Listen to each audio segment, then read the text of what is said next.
Isang basong tubig, malinis, safe inumin. Halimbawa, ikaw to, nung pinanganak ka, malinis.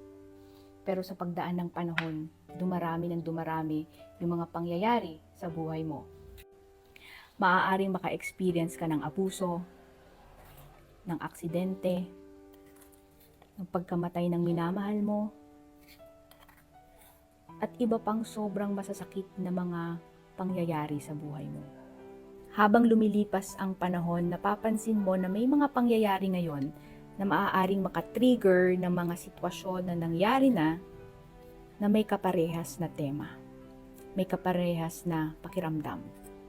Kaya ganito ang mangyayari sa pagkatao mo. Marumi, magulo, hindi pwedeng inumin. Kaya ngayon hirap ka nang intindihin ang sarili mo. Lagi kang iritable, lahat na lang ginagagalit mo, madali kang mawala sa sirkulasyon ng mundo, at hindi makarelate sa ibang tao. Maaaring mawala yung mga sintomas at mag-subside yung lupa na nilagay ko kanina. Pero every time na matitrigger ka, magiging itim muli ang basong ito.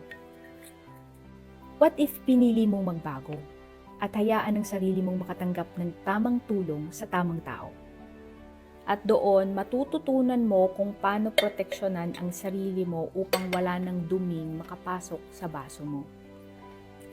This glass may serve as your coping mechanism, a healthy one, to protect yourself from the people, events, and situations that could harm you.